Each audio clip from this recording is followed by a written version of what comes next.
The blood-soaked telegram trembled in Amelia Turner's hands as she stood on the dusty main street of Jefferson, Colorado Territory, 1871.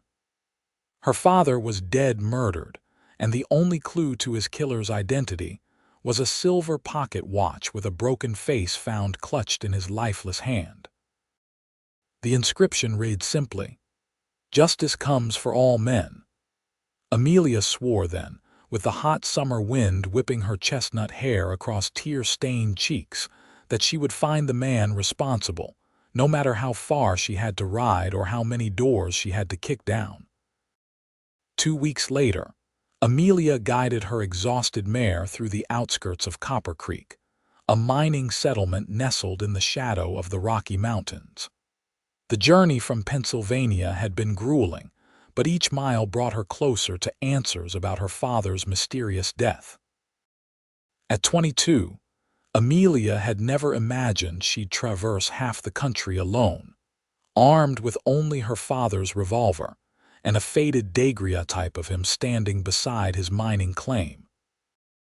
The main street of Copper Creek bustled with the usual characters of a frontier town: miners with dirt-crusted beards, merchants hawking overpriced goods, and women in colorful dresses darting between establishments. Amelia dismounted in front of the sheriff's office, her legs stiff from the long ride. She secured her horse to the hitching post and adjusted the brim of her hat to shield her eyes from the setting sun. Inside, Sheriff Morton, a balding man with a substantial belly straining against his vest, barely looked up from his paperwork as she entered. "Help you, miss?" he asked, his voice disinterested. "I'm here about a murder," Amelia stated firmly. "Robert Turner. He was killed 2 months ago at his mining claim near Jefferson." The sheriff's eyebrows rose slightly. "Turner? Can't say I recall the name. What's your interest?" "He was my father. I've come to find his killer." A loud chuckle from the corner of the room drew Amelia's attention. A tall man lounged in a chair, boots propped on a nearby table. His dark hair fell in waves beneath a well-worn Stetson, and several days' worth of stubble shadowed his jawline. "Something amusing, sir?" Amelia challenged, her hand instinctively moving closer to her father's revolver. The man swung his legs off the table and stood, revealing his considerable height. "Just the notion of a young woman hunting a killer across the territory." His voice was deep, with a hint of a southern drawl. "Colorado's no place for vengeance quests, especially for city girls." "I didn't ask for your opinion, Mr. Lawson, Lucas Lawson." He tipped his hat slightly. "And you do well to consider it, Miss Turner. Men who kill tend to do it more than once." Sheriff Morton sighed, clearly accustomed to their visitor's blunt manner. "Lawson here tracks bounties. If anyone knows about the hazards of chasing killers, it's him." "Then perhaps he can assist me instead of mocking my purpose," Amelia replied coolly. Lucas studied her for a moment, his blue eyes narrowing. "Your father's murder was anything taken?" "Nothing valuable, just his life." Amelia withdrew the silver pocket watch from her bag. "This was found in his hand. The face is smashed, stopped at 10:17. The inscription might mean something." Lucas took the watch, examining it carefully before returning it. "Justice comes for all men," he read aloud. "Could be a calling card." Sheriff Morton frowned. "There have been rumors of similar killings. Miners found dead, some kind of message left behind. Nothing confirmed." "I need to see my father's claim," Amelia insisted. "His last letter mentioned he'd struck something promising. Perhaps someone wanted to steal it." "The Turner claim is 2 days' ride into rough country," Morton warned. "Ain't safe for a woman alone." "I'm not afraid." "You should be," Lucas interjected. "Fear keeps people alive out here." Amelia fixed him with a determined stare. "Are you offering to guide me, Mr. Lawson, or just dispensing unwanted advice?" A hint of a smile played at the corner of his mouth. "I've got business up that way. I could show you the route for a price. I can pay. It's not money I'm after, Miss Turner." Lucas leaned against the sheriff's desk. "I want your word that when we find what we're looking for, you'll let the law handle it. Vengeance has a way of consuming people whole." "I seek justice, not vengeance," Amelia countered. "They look mighty similar from where I'm standing." Lucas pushed away from the desk. "Meet me at dawn if you're still determined. But heed my words, Miss Turner, find peace first, or you'll never find the justice you're after." With that, he tipped his hat and strode out, leaving Amelia to wonder whether she'd just found an ally or another obstacle. The town's only hotel had one room available, a cramped space with a bed that sagged in the middle and wallpaper peeling from decades of mountain humidity. Amelia washed the trail dust from her face and changed into her nightgown, but sleep eluded her. Each time she closed her eyes, she saw her father's face, kind eyes crinkling at the corners as he promised to return from Colorado with enough gold to give her the life she deserved. Instead, all she'd received was a telegram and his personal effects shipped in a crate. No justice, no closure. Just a gaping wound where her heart used to be. Dawn arrived with the muted glow of sunlight filtering through threadbare curtains. Amelia dressed quickly, choosing practical riding clothes over the more restrictive dresses her aunt had insisted were proper. Propriety wouldn't find her father's killer. Determination would. Lucas Lawson was already waiting when she reached the livery stable, his large palomino saddled and loaded with provisions. He wore the same clothes as the previous day, with the addition of a long duster coat and a rifle secured to his saddle. "Half expected you wouldn't show," he commented, assessing her riding attire with a raised eyebrow. "I'm not easily dissuaded, Mr. Lawson." "Lucas," he corrected, handing her a small parcel. "Provisions, journeys rough, and town foods a distant memory by nightfall." Amelia secured the package to her saddlebag. "Thank you." They rode in silence as Copper Creek fell away behind them, the trail gradually climbing higher into the mountains. Ponderosa pines towered overhead, their scent hanging sweet and heavy in the morning air.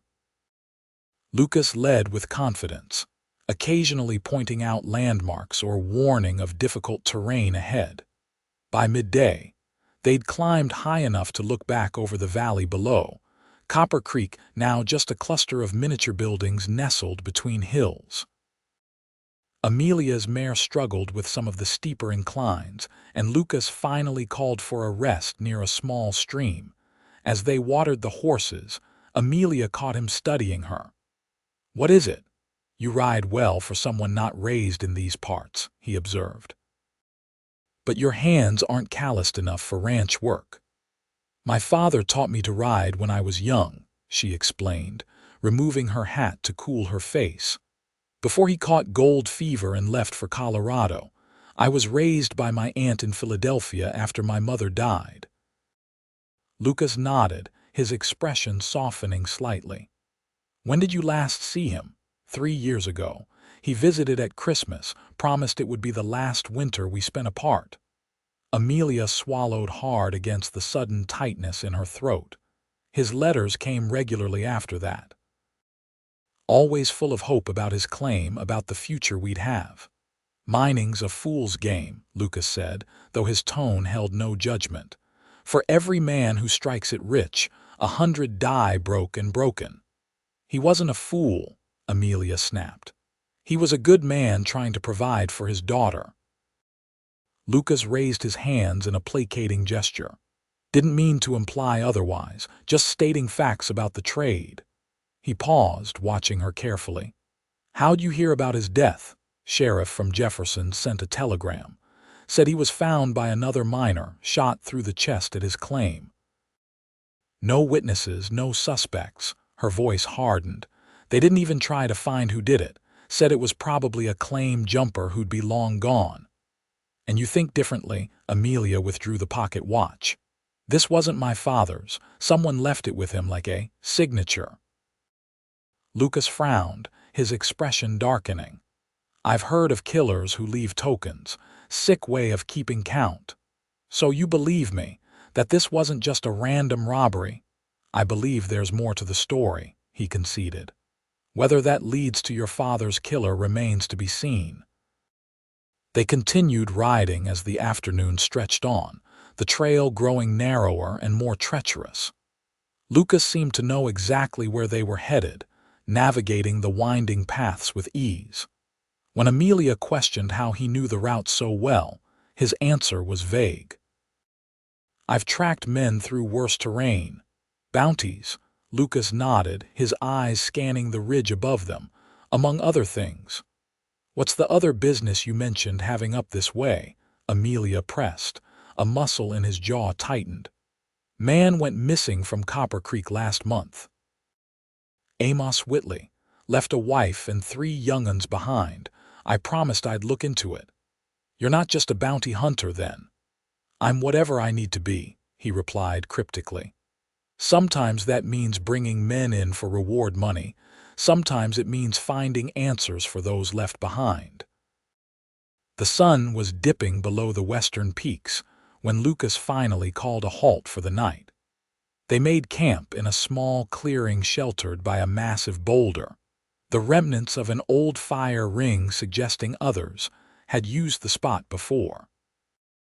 Lucas efficiently gathered wood while Amelia unsaddled the horses. They worked in companionable silence, establishing a small camp with practiced movements. When the fire crackled to life, casting dancing shadows across the clearing, Lucas produced jerky hardtack and a small pot of coffee.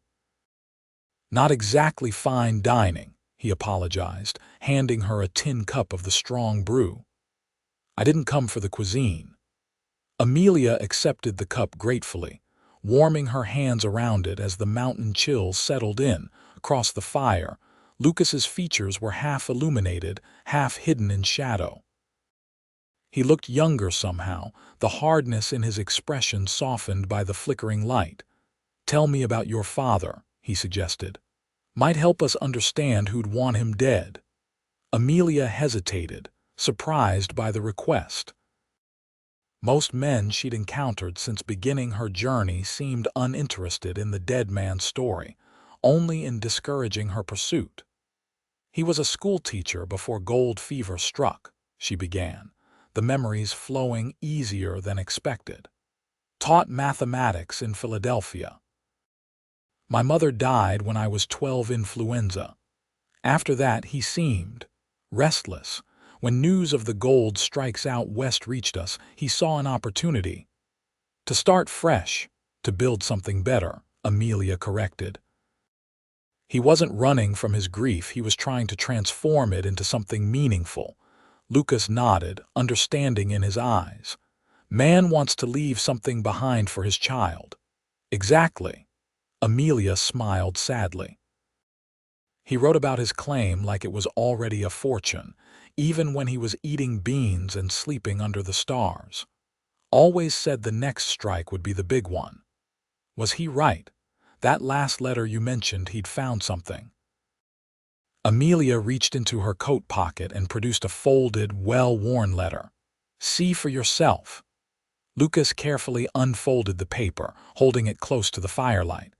My dearest Amelia, spring has finally reached the mountains, and with it comes renewed hope.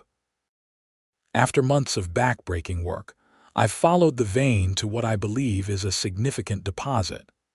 I hesitate to say more until I'm certain, but if my suspicions are correct, I'll be arranging your travel to Colorado before summer's end. Something else weighs on my mind. I've discovered discrepancies in the mining records at Jefferson. Several claims, including portions adjacent to mine, appear to have been recorded improperly. I've brought this to the attention of a few trusted associates and will pursue the matter with the county recorder next week. Until then, I remain cautiously optimistic about our future. Soon, my darling girl will be together again with no more separations. Your loving father, Robert Lucas, refolded the letter, his expression thoughtful.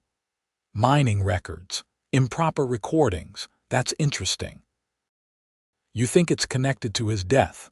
Land disputes turn deadly fast out here, Lucas said. Especially when gold's involved.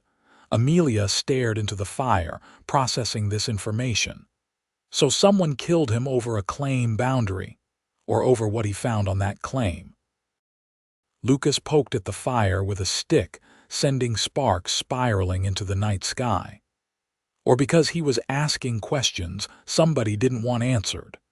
They fell silent, each lost in thought as the night deepened around them. Eventually, Lucas stood and spread his bedroll on one side of the fire. Get some rest.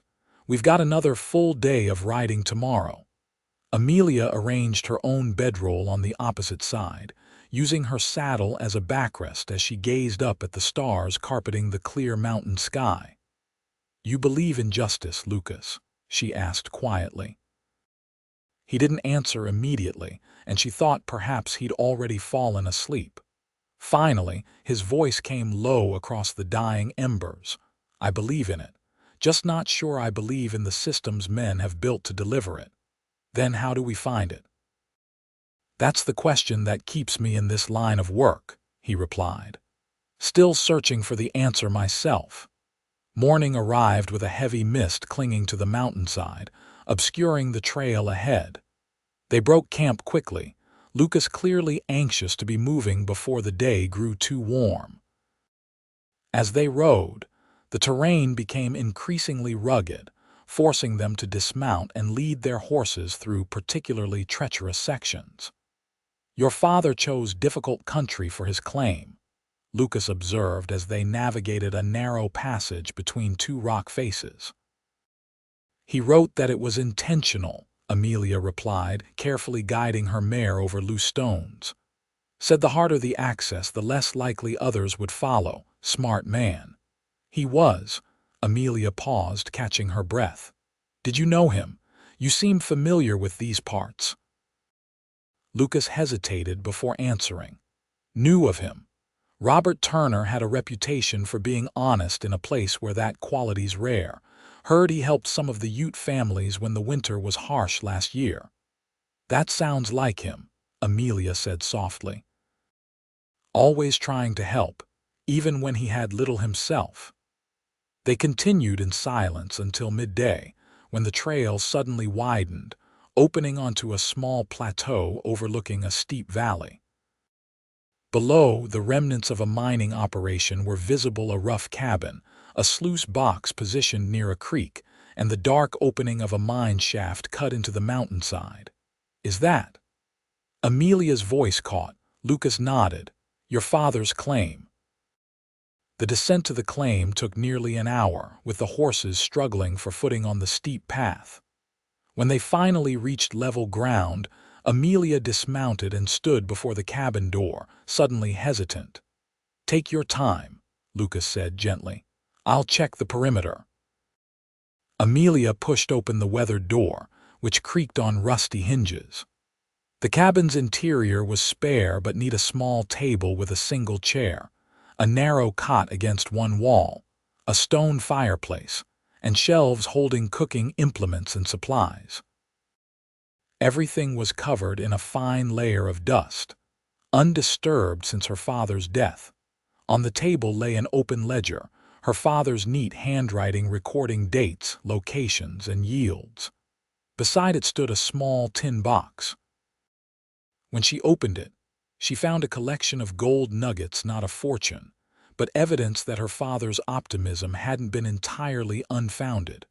What caught her eye, however, was the map pinned to the wall above the table. It showed the surrounding claims, with notations in her father's handwriting. Several areas were circled in red ink, with question marks beside them. Find anything? Lucas asked from the doorway. Amelia pointed to the map. I think these are the discrepancies he mentioned in his letter. Lucas studied the map carefully. These circled claims, they're all registered to different names, but the handwriting on the documents was probably the same. How would you know that? Because I've seen similar schemes before, Lucas replied.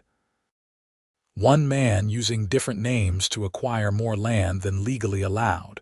Your father caught on, and it got him killed. Amelia's voice hardened. Possibly. Lucas pointed to one name that appeared repeatedly as a witness on the claim documents. Henry Blackwell. Seen that name before. Amelia shook her head. Never. Who is he? Mining investor from Denver. Has interests throughout the territory. Lucas's expression darkened. Also has a reputation for ruthlessness in business dealings. You think he's responsible? I think he's connected somehow. Lucas continued examining the cabin while Amelia gathered her father's personal items letters she'd sent him. A small photograph of her mother, the gold nuggets. Outside, they investigated the mine entrance. The shaft extended about 30 feet into the mountainside before ending abruptly. Tools lay scattered where they'd been dropped, including a pickaxe with dried blood on the handle. This is where it happened, Lucas said quietly, crouching to examine the ground. He was working the face when someone came up behind him. Amelia swallowed hard, forcing herself to look at the dark stains on the rocky floor. He never saw it coming. Quick, at least, Lucas offered, as if that might provide some comfort. They emerged from the mine to find the afternoon waning. Lucas suggested they camp at the claim for the night, as returning up the steep trail in fading light would be dangerous. That evening, seated outside the cabin with a small fire providing warmth against the mountain chill, Amelia found herself studying Lucas's profile. In the day and a half they'd traveled together, she'd begun to sense there was more to his involvement than he'd revealed. "Why are you really helping me, Lucas?" she asked directly. "And don't say it's because our destinations aligned." He met her gaze steadily. "I've been investigating these killings for months. Your father wasn't the first." "What?" Amelia felt as though the ground had shifted beneath her. "There are others," Lucas nodded grimly. "5 that I know of, spread across 3 counties. All miners, all with promising claims, all found with similar signatures, the pocket watch. Different items, same message. Justice comes for all men, someone's perverted notion of retribution. For what? That's what I've been trying to determine." Lucas stared into the flames. "The missing man I mentioned, Amos Whitley, was asking questions about the same mining records your father investigated." Realization dawned on Amelia's face. "You think he's dead too?" "I think it's likely," Lucas admitted. "But I need proof, and I need to understand why these men were targeted." "What about this Blackwell person? Is he connected?" "His name appears in the periphery of each case. Never directly involved, but always nearby, a business partner, a claim witness, an investor." Lucas's jaw tightened. "Problem is, men like Blackwell don't dirty their hands personally. They employ others to handle inconveniences." Amelia absorbed this information, her heart racing. "So my father stumbled onto something bigger than fraudulent claim records. I believe he discovered evidence of systematic claim theft throughout the territory, possibly involving corrupted officials." Lucas leaned forward. "Which is why I've been cautioning you about vengeance. This isn't just about one killer, it's about powerful men with resources and influence. All the more reason they should be brought to justice," Amelia insisted. "I agree. But it needs to be done right." Lucas's eyes held hers. "Evidence, witnesses, a case that will stand in court." "Is that what you've been gathering? Evidence?" He nodded. "Some, not enough yet." He hesitated before continuing. "Your father's records might be the missing piece. His documentation of the claim discrepancies could help connect everything." For the first time since arriving in Colorado, Amelia felt a spark of hope. "Then we'll use it. We'll build the case together." "It's dangerous, Amelia. These men have killed to protect their secrets." "They've already taken everything from me," she replied, her voice steady despite the tears threatening to spill. "What else do I have to lose?" Lucas reached across the space between them, his calloused hand covering hers. "Your life, your future." His voice softened. "Your chance to find peace." "Peace will come when justice is served," she insisted, though she didn't withdraw her hand from his. They remained that way for a long moment, connected by touch and shared purpose, before Lucas finally pulled away. "We should head back to Jefferson tomorrow," he decided. "The county records office is there. We can verify your father's findings against the official documents. And then we follow where the evidence leads us." That night, sleeping in her father's cabin, surrounded by the remnants of his final days, Amelia dreamed of him.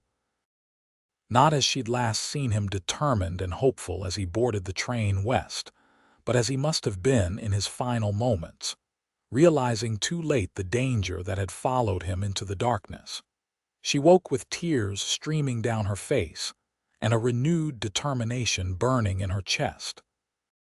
Justice would come one way or another, for her father and for all the others who had fallen victim to greed and corruption. The journey back to Jefferson took 2 full days, with Lucas choosing a different route that, while longer, avoided the most treacherous terrain. They traveled in companionable silence, punctuated by occasional conversation about their backgrounds and experiences. Amelia learned that Lucas had been a Union soldier during the war, afterward drifting west like so many others seeking a fresh start. He'd fallen into bounty hunting almost by accident, discovering a talent for tracking and a deep-seated need to see justice served. "The law out here is fragile," he explained as they made camp on the second night. "Sometimes it needs help to reach those who think themselves beyond its grasp." "Is that how you see yourself?" As the law's helper, a shadow crossed Lucas's face. "Sometimes I wonder if I'm just another man with a gun, justifying violence with noble intentions." "There's a difference between vengeance and justice," Amelia said, echoing his earlier words. "Yes," he agreed, a hint of a smile touching his lips. "And you're right to remind me of it." They reached Jefferson by mid-afternoon the following day. The town was larger than Copper Creek, with several saloons, a hotel, a church, and various businesses lining the main street. The county courthouse stood at the far end, a 2-story brick building that represented the territory's aspirations toward civilization. Lucas suggested they secure rooms at the hotel before proceeding to the courthouse. "Records office closes at 4, he explained. "Better to rest and start fresh tomorrow."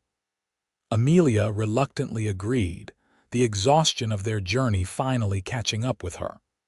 The Jefferson Hotel was a substantial improvement over Copper Creek's establishment, with clean rooms and actual mattresses rather than straw ticking.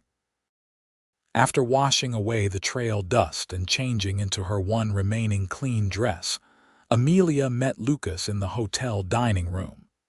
He'd also cleaned up, his usual trail clothes replaced by a white shirt and dark vest. With his hair slicked back and face freshly shaved, he looked more like a businessman than a bounty hunter. "You clean up nicely, Mr. Lawson," she commented as she joined him at the table. "As do you, Miss Turner." His eyes held appreciation as they took in her appearance. Their meal passed pleasantly, both of them grateful for fresh food after days of trail rations. As they were finishing, Lucas leaned forward, his expression turning serious. "There's something I need to tell you," he began, his voice low. "I believe we're being watched." Amelia resisted the urge to look around the dining room. "Since when?" "Since we rode into town. Man at the livery asked too many questions about our business. Then I spotted him talking to the hotel clerk." Lucas sipped his coffee casually. "Could be nothing, but caution seems wise." "What should we do?" "Proceed as planned, but carefully. Tomorrow we'll visit the records office. Tonight, he hesitated. Tonight I think I should keep watch near your room. Amelia felt a flutter of fear mixed with something else, awareness of his proximity perhaps, or the implications of his protective gesture. You think I'm in danger? I think we've stirred something up, Lucas answered honestly. And I'd rather be overly cautious than regretful. That night, despite Lucas's reassurances, Amelia found sleep elusive. Every creak of the floorboards outside her door made her heart race. She'd placed her father's revolver beneath her pillow, though the thought of actually using it was terrifying. Around midnight, a soft knock at her door startled her, fully awake. She grabbed the revolver before approaching. "Who is it?" she whispered. "Lucas," came the quiet reply. "May I come in? Something's happened."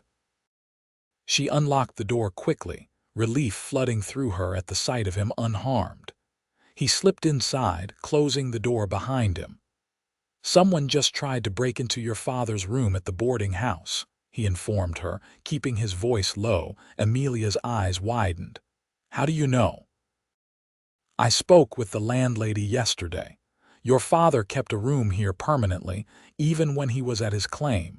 She mentioned that his belongings were still there, waiting for next of kin." Lucas ran a hand through his hair. "I was watching the place, just in case. About an hour ago, a man tried forcing the lock. Did you stop him?" "He ran when I approached. Couldn't see his face clearly."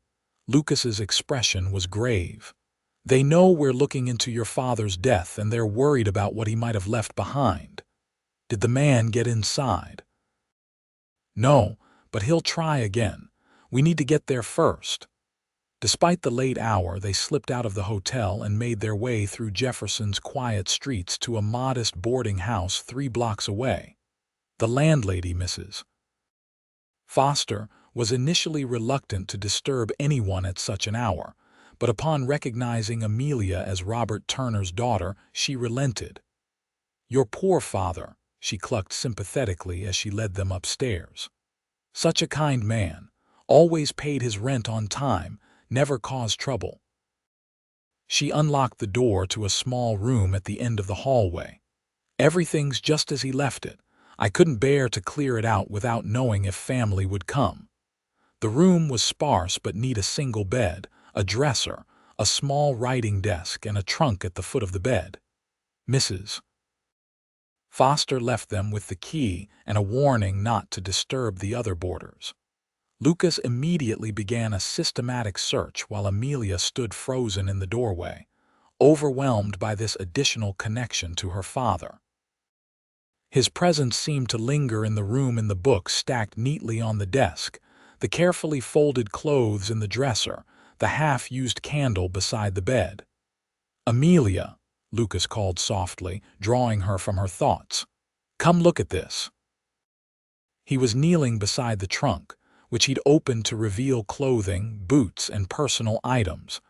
But Lucas had discovered a false bottom, and underneath lay a leather-bound journal and a stack of documents. "Your father was more cautious than most," Lucas commented, admiration in his voice. They carefully examined the contents. The journal contained detailed observations about mining operations throughout the region, with particular attention to claims that seemed suspicious. The documents included hand-drawn maps, copied records, and letters from other miners sharing similar concerns. One name appeared repeatedly: Henry Blackwell. He was building a case, Lucas realized, flipping through the journal, documenting a pattern of claim fraud across 3 counties, all leading back to Blackwell and his associates. "Including someone in the county recorder's office," Amelia added, reading over his shoulder. "Look, he mentions discrepancies between what was filed and what appeared in the official records."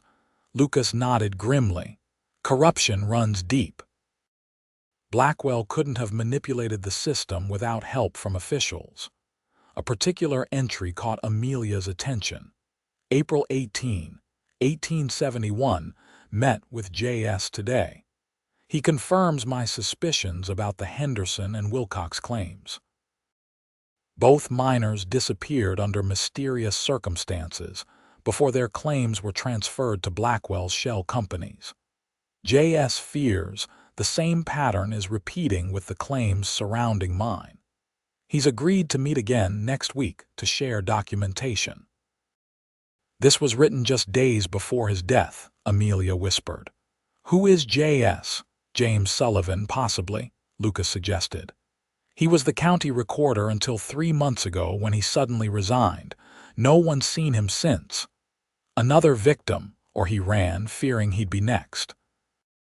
Lucas gathered the documents carefully. These are exactly what we need: evidence connecting Blackwell to fraudulent claims and potentially to the murders. But will it be enough? Amelia asked. You said yourself these men have influence. It's a start. Lucas secured the papers inside his coat. We need to get these somewhere safe. The hotel isn't secure enough. They returned to the hotel nonetheless, having nowhere else to go at such a late hour.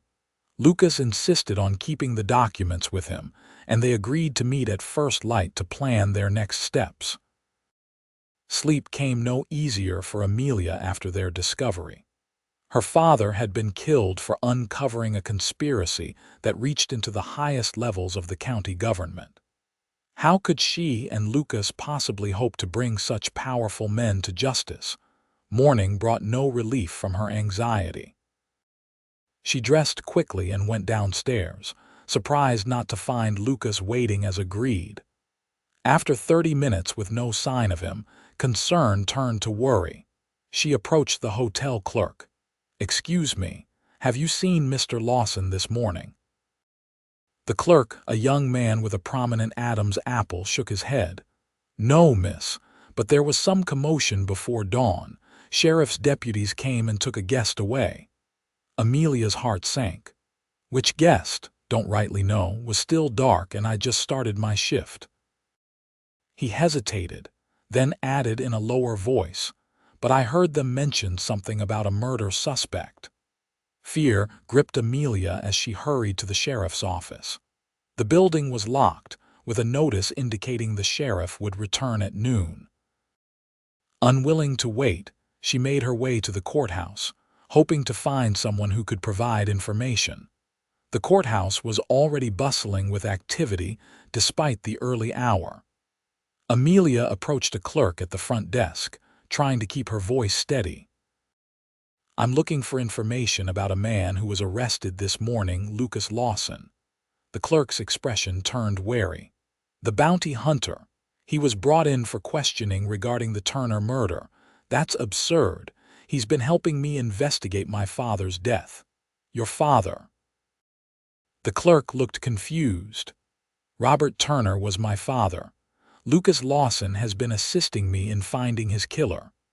Before the clerk could respond, a door opened and a well-dressed man emerged from a back office.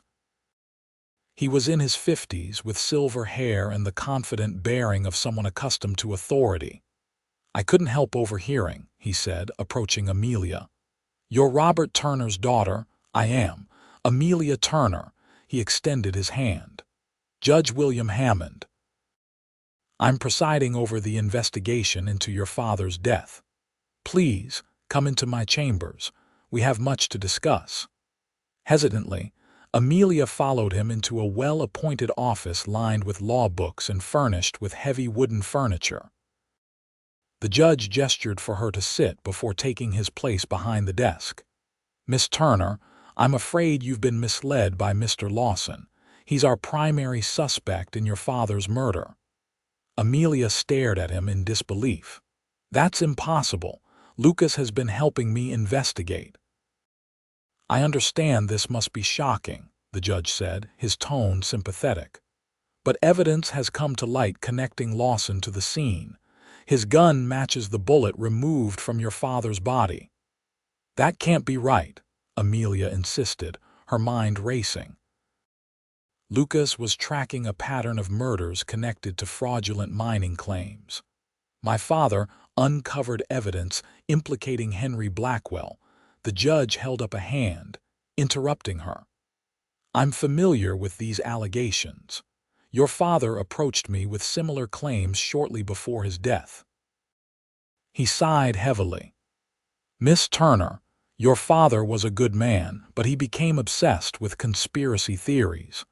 There was no evidence to support his accusations against Mr. Blackwell, a respected businessman in this territory."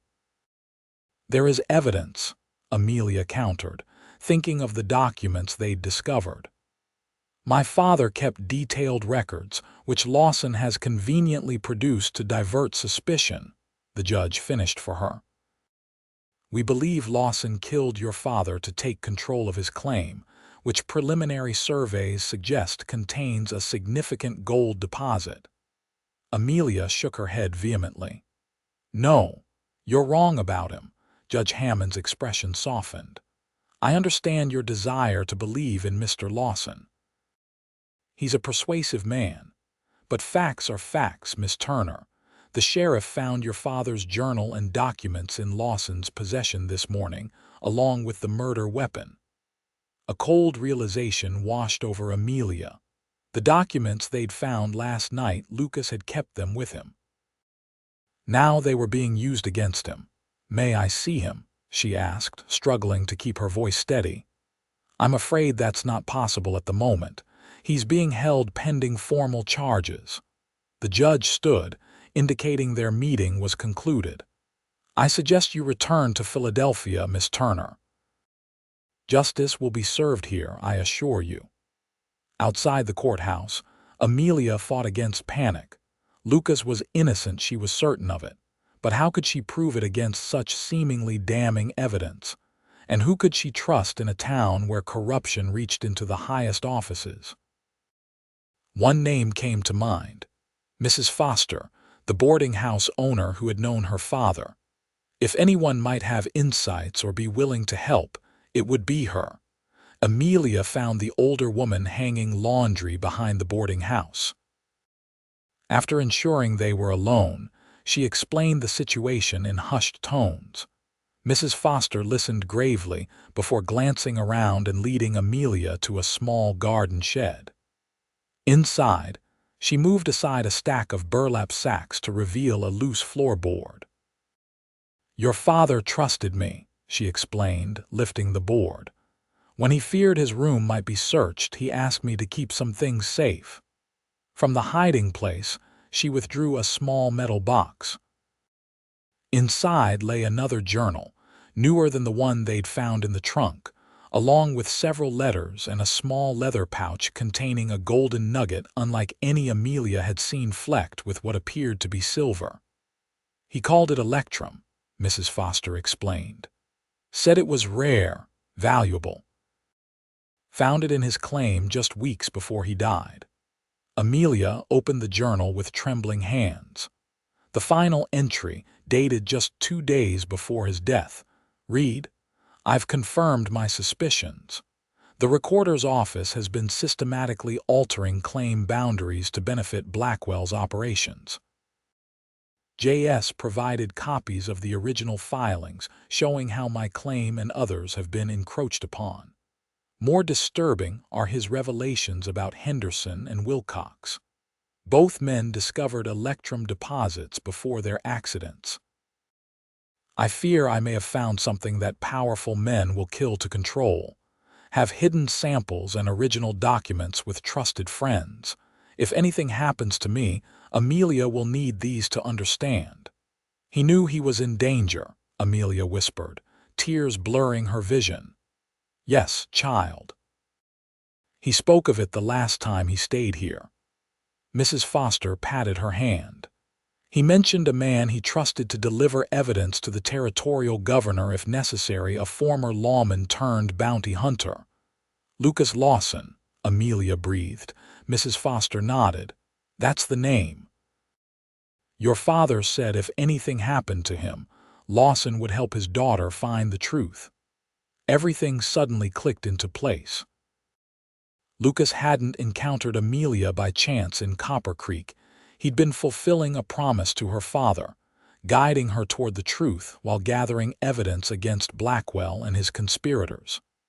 "They've framed him for my father's murder," Amelia said, the gravity of the situation becoming clear. "Because he knows too much." "What will you do?" Determination hardened Amelia's resolve. "Clear his name and finish what my father started." With Mrs. Foster's help, Amelia formulated a plan.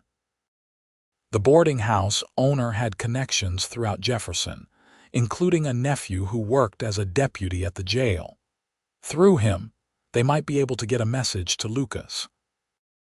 That afternoon, Amelia carefully copied key passages from her father's second journal, along with a note explaining what she'd learned and her intention to continue gathering evidence. Mrs. Foster promised to have her nephew deliver it to Lucas that evening.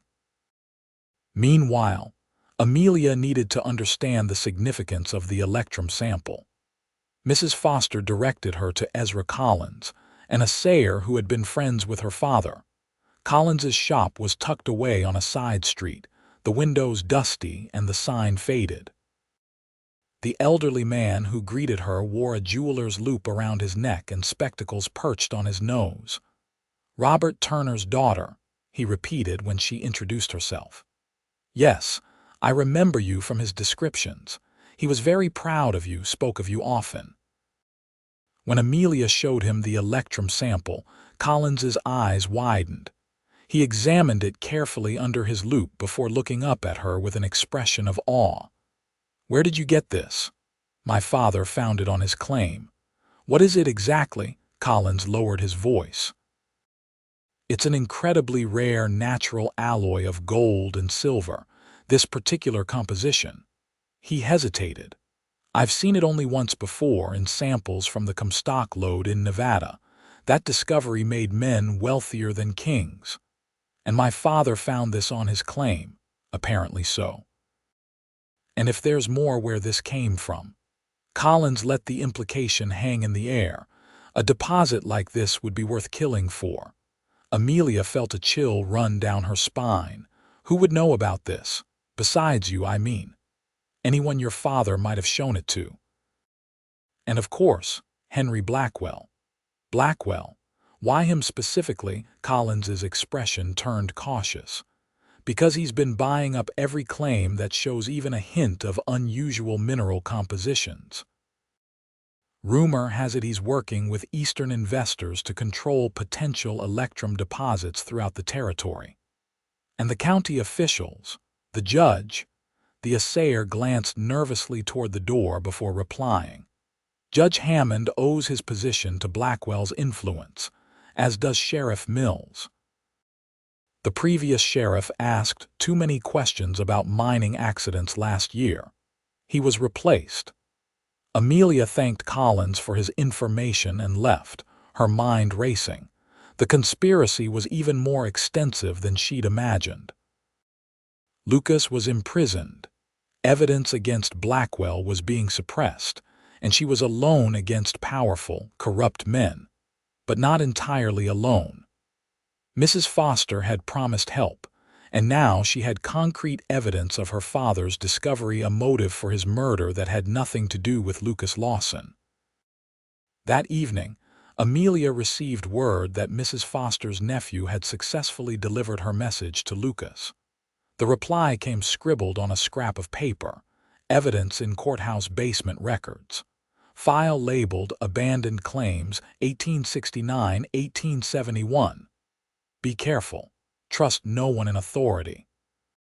If possible, get word to Marshal Donovan in Denver.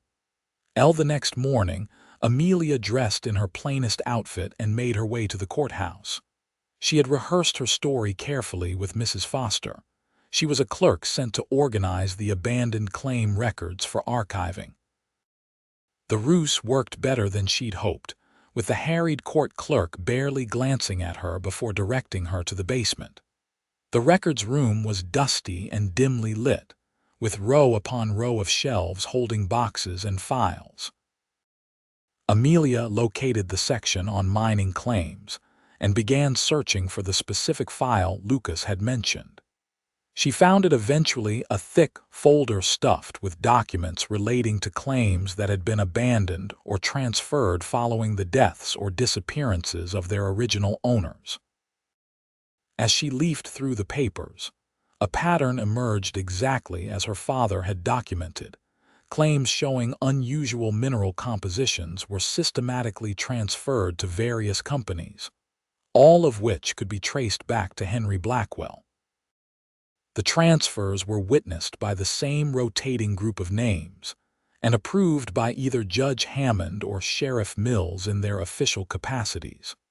Most damning of all was a map showing how these claims formed a pattern across the territory, a pattern that included her father's claim at its center. Amelia carefully removed the most incriminating documents, tucking them into the hidden pocket Mrs. Foster had sewn into her skirt the night before. She had just replaced the file when she heard footsteps on the basement stairs. Heart pounding, she moved to a different shelf and pretended to be organizing files as Sheriff Mills appeared at the bottom of the stairs. "What are you doing down here?" he demanded, his hand resting on the gun at his hip. "Organizing the abandoned claim records, sir," Amelia replied, trying to keep her voice steady. "Court clerk sent me down." The sheriff's eyes narrowed. "You're Turner's daughter. I recognize you from the judge's description." Amelia realized there was no point in continuing the pretense. "Yes, I am, and I'm looking for the truth about my father's death." "Truth is your father stuck his nose where it didn't belong," Mills said coldly. "Same as Lawson, same as you're doing right now." He drew his gun, and Amelia's blood ran cold. "You're going to shoot me in the courthouse basement." "Not shoot, arrest, for theft of county records." He gestured with the gun. "Hand over whatever you've taken." "I haven't taken anything," she lied, backing away slowly. "We'll see about that. Turn around, hands behind your back." Amelia complied, her mind racing for a way out. As she felt the sheriff move closer, she suddenly drove her elbow backward with all her strength, catching him in the stomach. He doubled over with a grunt of pain, and she seized the opportunity to dash past him toward the stairs. She was halfway up when he recovered enough to fire a shot. The bullet splintered the wooden railing near her head, but Amelia kept running. She burst through the basement door into the courthouse hallway, which was thankfully busy with the day's proceedings. Shouts behind her indicated the sheriff was in pursuit, but Amelia pushed through the crowd toward the main entrance. Outside, she ran blindly, turning corners and ducking through alleyways until she was certain she'd lost her pursuer. Mrs. Foster's boarding house was no longer safe. It would be the first place they'd look for her. Instead, Amelia made her way to Ezra Collins's shop, praying the assayer would be willing to hide her temporarily. Collins was alarmed by her disheveled appearance and breathless explanation, but quickly ushered her into a back room. "They'll search here eventually," he warned, "but I can hide you until nightfall. Then perhaps we can get you out of town." "I can't leave without Lucas," Amelia insisted. "And I need to get these documents to Marshal Donovan in Denver." Collins stroked his beard thoughtfully. "The evening stage to Denver leaves at 8, but you'll never make it to the station without being spotted." "What about a distraction?" Amelia suggested. "Something to draw attention away from the stage depot, possibly." Collins considered for a moment. "I have connections with some of the miners who have been cheated by Blackwell. They might be willing to help, especially with evidence that he's behind the claim thefts." While Collins went to contact his associates, Amelia examined the documents she'd taken. They provided a clear paper trail of fraud and corruption, but nothing directly connecting Blackwell or the officials to her father's murder. Then she remembered Lucas still had her father's journal and the original documents they'd found in the trunk. If she could somehow free him and recover those items, they'd have a complete case to present to the marshal. When Collins returned, He brought news that simultaneously relieved and alarmed her. "Your Mr. Lawson is scheduled to be transferred to the territorial prison tomorrow. Judge Hammond has expedited the process, claiming concerns about local security." "They're going to silence him permanently," Amelia realized. "We have to stop that transfer." "My friends among the miners have agreed to help," Collins said. "They'll create a diversion tonight, something to draw the sheriff and his deputies away from the jail, but freeing Lawson will be dangerous." "I'll do whatever it takes," Amelia declared. "He risked everything to help me find the truth. I won't abandon him now." As dusk fell, Collins provided Amelia with a change of clothes, trousers, a shirt, and a miner's coat that had belonged to his son. With her hair tucked under a cap, she might pass for a young man in the dimness of evening. Their plan was audacious, but simple. Collins's miner friends would start a confrontation at one of Blackwell's businesses on the opposite side of town from the jail. When the sheriff and deputies responded, Amelia would use the keys Collins had obtained from a sympathetic jailer to free Lucas. They would then make their escape on horses waiting behind the jail and ride through the night to reach Denver by morning.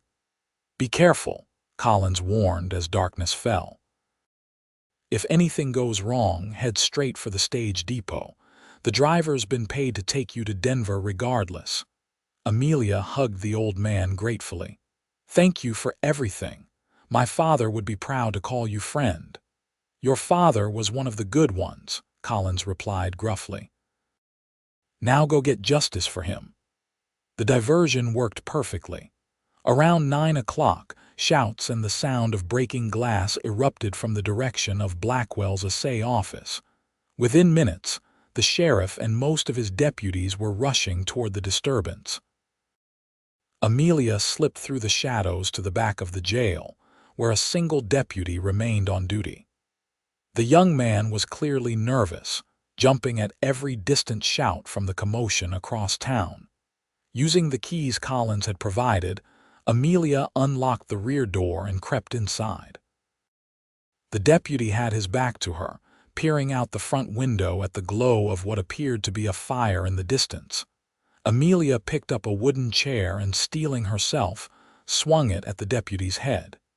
He crumpled to the floor, unconscious but breathing. "I'm sorry," she whispered, taking his keys and gun before hurrying to the cells. Lucas was in the last cell, sitting on the edge of a narrow cot. His face was bruised, suggesting he'd been roughly handled during his arrest, but his eyes lit up when he saw her. "Amelia." "What the hell are you doing?" "Returning the favor," she replied, fumbling with the keys until she found the right one. The cell door swung open with a creak. "We don't have much time." Lucas didn't waste a moment on further questions. He followed her out the back door to where 2 horses were tethered, ready for their escape. "The documents," Lucas said as they mounted. "Did you find what I mentioned?" "Yes, and more," Amelia confirmed. "But we need your copies of my father's journal to complete the evidence." "They're hidden in my saddlebag at the livery stable." Lucas glanced toward the distant commotion. "Think we can risk it?" "We have to. Without those documents, it's our word against Blackwell's." They rode cautiously to the livery stable, keeping to back streets and shadows. The stable was deserted, most of the town's attention focused on the disturbance. Lucas quickly located his saddlebag hidden beneath loose floorboards in an empty stall. "Smart," Amelia commented as he retrieved the documents. "Your father taught me that trick," Lucas replied with a sad smile. He was always one step ahead until the end. With the complete set of evidence secured, they rode hard out of Jefferson, taking the Denver road. Behind them, the sounds of chaos gradually faded into the night. They rode without stopping for several hours, pushing their horses as fast as they dared in the darkness.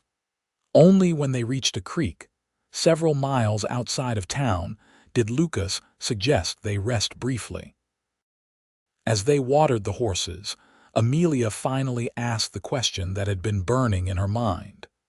"How did you know my father?" Lucas hesitated before answering. "We served together briefly during the war, lost touch after, but reconnected when I was tracking a bounty near his claim last year." He smiled faintly.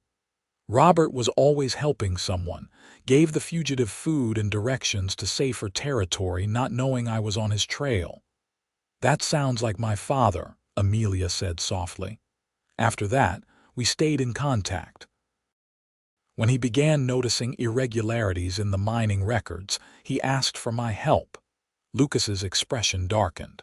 "I was investigating another murder when your father was killed. By the time I reached his claim, he was already gone." "So you came looking for me in Pennsylvania?" Lucas nodded. "Found you'd already left for Colorado. I've been tracking you since, trying to make sure you didn't walk into the same trap that killed your father." "Yet you let me believe our meeting was coincidence," Amelia observed, a hint of accusation in her voice. "Would you have trusted me if I'd told you the truth immediately? A stranger claiming friendship with your father," Lucas sighed. "I needed to earn your trust first, to help you see that vengeance wouldn't bring peace, only justice would." Amelia considered his words. "You were right. I was so consumed with anger I couldn't see clearly. And now I want justice, real justice, not just for my father, but for all those who died because of Blackwell's greed." Lucas smiled, a genuine warmth reaching his eyes. "Then let's make sure we get it." They reached Denver shortly after dawn, exhausted but determined. The territorial marshal's office was located in a solid brick building near the center of the city. Marshal James Donovan, a stern-faced man with a reputation for incorruptibility, listened to their story without interruption before examining the documents they'd brought. "This is serious," he finally said, looking up from the papers. "Fraud, corruption, multiple murders, all pointing to some of the most influential men in Jefferson County." "Will you help us?" Amelia asked anxiously. The marshal nodded grimly. "Evidence like this can't be ignored, but building a case will take time, and these men won't go down easily. My father's killers have gone unpunished for months already," Amelia pointed out. "I understand your impatience, Miss Turner, but if we move too quickly, Blackwell and his conspirators might escape justice entirely." Donovan turned to Lucas. "You're still wanted for Turner's murder." "I can't officially protect you." "I'm not asking for protection," Lucas replied. "Just the chance to help finish what Robert started." The marshal considered this before offering a compromise. "I'll send deputies to arrest Judge Hammond and Sheriff Mills tomorrow, based on the evidence of corruption. That should buy us time to build the murder case against Blackwell. In the meantime, you two should remain here in Denver, where I can ensure your safety." It wasn't the immediate justice Amelia had hoped for, but she understood the wisdom in Donovan's approach. Over the following weeks, she and Lucas worked closely with the marshal's office, organizing the evidence and providing testimonies that would eventually form the backbone of the case against Blackwell and his associates. During this time, Amelia and Lucas grew closer. Their shared purpose evolved into deeper feelings as they spent long days working side by side and evenings discussing their hopes for the future once justice was served. One evening, as they walked along Denver's increasingly civilized streets, Lucas broached a subject they'd both been avoiding. "Have you thought about what you'll do after the trial?" Amelia had indeed thought about it more than she cared to admit. "I'm not sure Pennsylvania holds anything for me anymore," she admitted. "The West has changed me." "For the better, I hope," Lucas said with a smile. "I think so." She looked up at him. "What about you? Will you return to bounty hunting?" Lucas shook his head. "I'm tired of chasing other men's justice, thinking I might settle somewhere, start something of my own. Such as, maybe, a ranch. There's good land south of here." He hesitated before adding, "It gets lonely, though. Better with a partner." Amelia's heart quickened at the implication in his words. "Are you proposing a business arrangement, Mr. Lawson?" "I'm proposing whatever you'd be willing to consider, Miss Turner." His voice softened. "These weeks with you have shown me what I've been missing. Purpose beyond the next bounty. A future worth building." Before Amelia could respond, a messenger from the marshal's office interrupted them, bringing news that would accelerate events dramatically. Henry Blackwell had fled Jefferson, apparently tipped off about the investigation. Marshal Donovan was organizing a posse to pursue him before he could escape the territory. Lucas immediately volunteered to join the pursuit, his tracking skills valuable in the rugged country where Blackwell might seek refuge. Amelia insisted on accompanying them, unwilling to be left behind when her father's killer might finally face justice. After a brief argument, Donovan agreed to allow both of them to join the posse, recognizing that no one had more motivation to see Blackwell captured. The pursuit lasted 5 grueling days, following Blackwell's trail through increasingly remote terrain. The fugitive was heading toward the territorial border, beyond which Donovan's jurisdiction ended. On the 5th day, Lucas discovered signs that Blackwell had veered toward a remote mining camp in the high country. "He's desperate," Lucas observed, studying the tracks, "making mistakes." They approached the camp cautiously as dusk fell. Smoke rose from a single cabin at the far edge of the abandoned diggings. Donovan deployed his deputies strategically while Lucas and Amelia remained with the marshal. "Stay back," Donovan ordered as they prepared to approach the cabin. "This man is dangerous and has nothing to lose." But as the deputies moved into position, a shot rang out from the cabin. One of the deputies fell, clutching his shoulder. "He's armed and watching for us," Lucas warned, pulling Amelia behind the cover of a large boulder. More shots followed as Blackwell desperately tried to keep the lawmen at bay. The standoff continued as darkness fell completely, with Blackwell periodically firing to prevent anyone from approaching. "He can't escape," Donovan assured them. "We've got the cabin surrounded." Amelia, however, had noticed something the others hadn't: a faint glow from what appeared to be a mine entrance behind the cabin. "He's not planning to surrender," she realized. "He's going to try escaping through the mine." Lucas followed her gaze and nodded in agreement. There could be another exit further up the mountain. Donovan dispatched deputies to search for other mine openings, but the mountain was riddled with prospecting holes and abandoned shafts. Finding the right one in darkness would be nearly impossible. "I know these mountains," Lucas said quietly to Amelia. "There's likely a vertical shaft inside that cabin, a secondary entrance for ventilation, if Blackwell knows about it. He could disappear before we realize he's gone," Amelia finished. They shared their theory with Donovan, who frowned deeply. "Even if you're right, we can't approach the cabin without being shot." "Unless he's distracted," Lucas suggested, a plan forming. "Amelia and I could circle around while you and your men keep his attention focused forward." Despite Donovan's objections, they proceeded with the plan. Lucas and Amelia crept through the darkness, circling wide around the cabin to approach from behind, near the mine entrance. As they neared the back of the cabin, they could hear movement inside, the sound of furniture being moved, followed by a heavy thud. "He's opening the shaft," Lucas whispered. "We need to move now." They rushed forward just as Blackwell emerged from the back of the cabin, a lantern in one hand and a bag presumably containing valuables in the other. He froze at the sight of them, momentarily stunned. "Henry Blackwell," Amelia said, her voice steady despite her racing heart. "You're under arrest for the murder of Robert Turner and conspiracy to commit fraud." Blackwell's surprise gave way to a cold smile. "Robert's daughter. He mentioned you often before he died, said you were clever like him. He shook his head. Too clever for his own good, as it turned out. Drop your weapon, Lucas ordered, his gun trained on Blackwell. Instead, Blackwell lunged back toward the cabin door.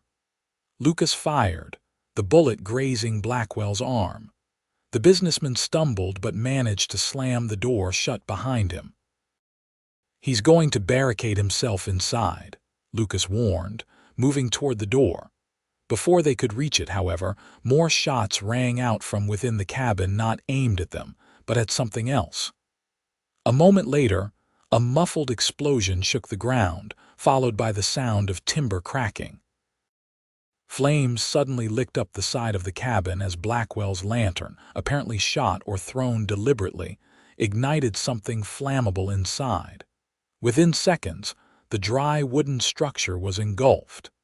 He's destroying the evidence, Amelia cried, starting forward. Lucas held her back as Donovan and his deputies rushed to their position. It's too late, the whole place is going up. They watched in horror as the cabin burned fiercely. There was no sign of Blackwell emerging, and the intensity of the fire made rescue impossible.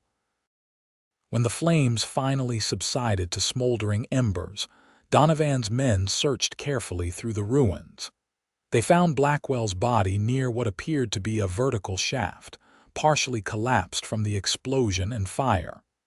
He chose to die rather than face justice, Donovan observed grimly. Amelia felt strangely hollow as she stared at the charred remains of the man who had ordered her father's death. This wasn't the justice she had imagined. No trial, no public accounting for his crimes, no closure for all the families affected. Lucas seemed to sense her thoughts. He didn't escape punishment, he said quietly. And the evidence we gathered will still expose his conspirators. Your father's work won't be forgotten. They returned to Denver the following day. Despite Blackwell's death, the case against his associates proceeded. Judge Hammond and Sheriff Mills faced trials that exposed the full extent of their corruption. Other conspirators, seeing the mounting evidence, turned on each other in exchange for leniency. The territorial governor personally thanked Amelia and Lucas for their role in uncovering the conspiracy. Robert Turner's name was cleared completely, and his mining claim with its valuable electrum deposit was officially returned to Amelia as his heir. In the aftermath, Amelia faced the decision she'd been postponing. Her father's claim was worth a considerable fortune, enough to establish her comfortably wherever she chose. Philadelphia beckoned with its civilized comforts and familiar surroundings, yet something held her back. Lucas found her one evening sitting on the hotel balcony, gazing westward toward the mountains that had claimed her father's life, but also given her a new purpose. "Penny for your thoughts," he said, joining her. "I was thinking about what my father would want me to do now," she admitted. "He came west seeking a new beginning. I came seeking vengeance but found something else entirely." "And what was that?" Amelia turned to face him. "Strength I didn't know I had, purpose beyond grief, and—" she hesitated. "Someone who understands both." Lucas took her hand gently. "I meant what I said about that ranch. Good land, good water, room to build something lasting." "Are you still looking for a partner?" Amelia asked, her heart in her throat. "Only one particular partner," he replied, his eyes holding hers. "Someone stubborn enough to ride across half the country seeking justice. Someone brave enough to face down killers and corrupt officials. Someone who taught me that finding peace doesn't mean giving up the fight for what's right." "She sounds formidable," Amelia said with a small smile. "She is." Lucas's voice grew serious. "I love you, Amelia Turner, not despite your determination and fire, but because of it. I'd be honored if you'd consider building that future with me." Amelia's answer came not in words but in action. As she leaned forward to kiss him, sealing a promise between them that had been forming since that first meeting in Jefferson.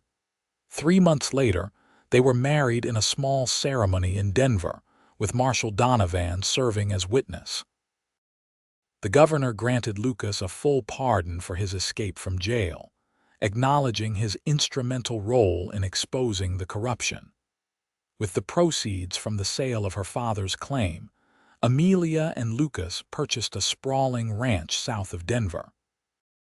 They named it Justice Valley, in honor of Robert Turner and all those who had died seeking truth in the harsh but beautiful Colorado territory. Their ranch became known not only for its fine horses, but also as a haven for those seeking a fresh start, former miners down on their luck, widows needing employment, even a few reformed outlaws working to build honest lives. A year after their marriage, Amelia gave birth to a son they named Robert Lucas Lawson, honoring both her father and the man who had helped her find justice and love in the wild country that had once seemed so foreign to her. On their son's first birthday, Lucas presented Amelia with a gift, a silver pocket watch, newly made, with an inscription inside the case. "Peace comes from justice, and justice from love. Forever yours, L."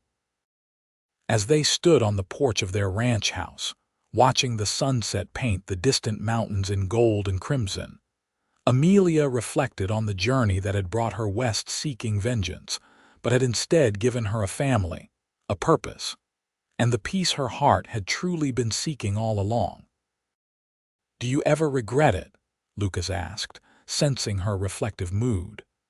Leaving civilization behind for this rough country, Amelia smiled, leaning into his embrace as their son slept peacefully in her arms. "Never. My father always said true wealth isn't measured in gold but in love and purpose." She gazed out at the land they'd built together. "I think he'd be proud to see that I found both." "He would be," Lucas agreed, pressing a kiss to her temple, "and so much more." As darkness fell and stars appeared above Justice Valley, Amelia Turner Lawson realized that her father had been right all along. He had promised to give her a better life, and through his final quest for justice, through the love she'd found with Lucas, he had fulfilled that promise in ways neither of them could have imagined. In the years that followed, as their family grew with the addition of a daughter they named Elizabeth, and as their ranch prospered, Amelia sometimes thought she could feel her father's presence in the mountains he'd loved. Not as a restless spirit seeking vengeance, but as a peaceful guardian watching over the legacy. His courage had created a legacy of truth, justice, and love that would endure long after the gold in the mountains had turned to dust.